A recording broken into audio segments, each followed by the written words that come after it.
नाजरीन कराम अस्सलाम वालेकुम रहमतुल्लाहि व बरकातुहू। मैं मजीद उधमपुरी। मैं तमनो अज जरा व्यू दसिया रूँ ये है कंगन बाबा नगरी नो जाते में रस्ता का व्यू। नेशनल हाईवे जो कंगन को है उससे थोड़ो पहले ऊपर नो लिंक जाए वांगत वाली साइड, और वांगत जितनों के उत्ते है बाबा नगरी, उसी नो क्यों जाए बाबा नगरी। उत ज़ियारत है मियाँ बशीर अहमद लारवी रहमतुल्लाह अलैह की। तो जो रास्ता को व्यू मैं तुमने दसिया रूँ, धान की खेती है तो छाली लाई भी है, धान की फसल लाई भी है, अजे उन्हें ताज़ी ताज़ी लाई भी है। इस पासा दे हम आया कंगन वाली साइड दे बाईपास रोड है जो हमारो श्रीनगर वालों, वो बाईपास रोड इस पासे दे कंगन दे अगे लेह लद्दाख वाली साइड जाए, या जी पार दे पहाड़ी है इसके अरवारले पासे जी सेंटर विच नदी है, तो नदी के अरवारली साइड बाईपास रोड है जो जाए है लेह लद्दाख करगिल नो। इस पासे जाए जी अगे पहाड़ी है, इनका दरमियान तो अगे क्रॉसिंग उसकी इस रोड की है लद्दाख वाली साइड करगिल वाली साइड।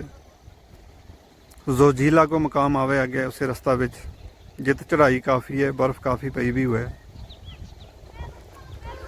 ये व्यू है इस पासे है वांगत, इस पासे जी पहाड़ी है, इसी पासे जाके अगे ज़ियारत शरीफ है हज़रत मियाँ बशीर लारवी रहमतुल्लाह अलैह की। चौने पासे पहाड़ी है, बिच एक नदी बगे, उस नदी को नाम है सिंध नदी, सिंध रिवर। जो सिंध रिवर को पानी इन पहाड़ियाँ दे आवे, इतो दो शाख होगी पहाड़ियाँ की, एक वह पारली साइड एक इस साइड।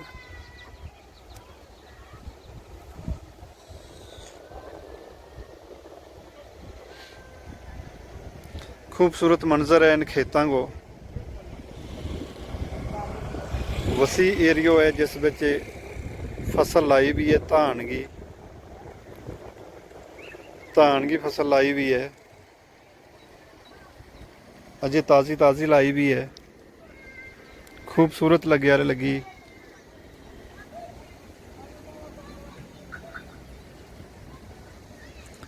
पारली साइड पहाड़ी है, चौने पासे पहाड़ी है इस इलाका के, तो पहाड़ी का दामन में ही ज़ियारत शरीफ है बाबा नगरी। काफ़ी लोग होता आवे, जम्मू तो लोग आवे, पुंछ रजौरी ते काफ़ी लोग आवे, ज़्यादा लोग पुंछ रजौरी का गुज्जर ते बकरवाल इत आवे।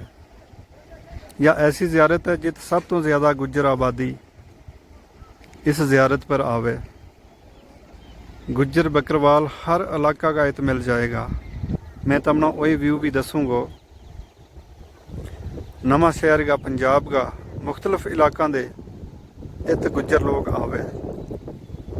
खैर यार रास्ता की वीडियो थी, कुछ किलोमीटर 2-4 किलोमीटर आगे जाके हमने ज़ियारत शरीफ पर पहुँचाना है, तो उत जाके मैं तमनो उत का व्यू दसूँगा।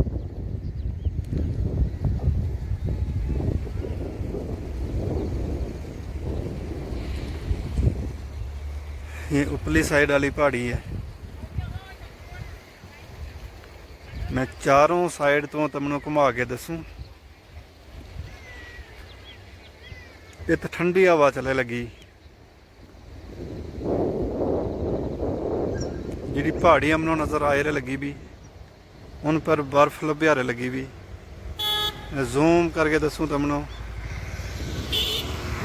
इन पहाड़ियों पर बर्फ है जी भी। सोनावारी भी इसी साइड है।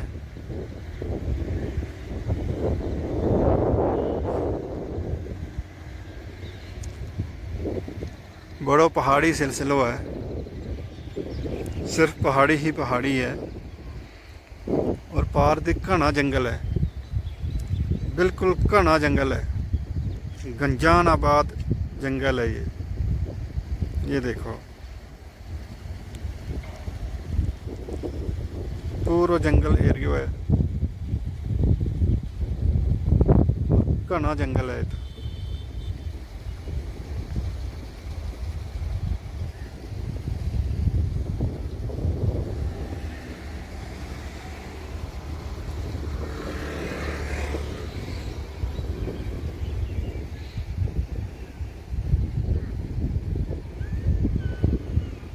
खेतों में मैं तुमने दसूँ पानी किस तरह लाया जाए। ये उपरली साइड से पानी आयर को, जो पानी को सोर्स है तो पानी आयर है।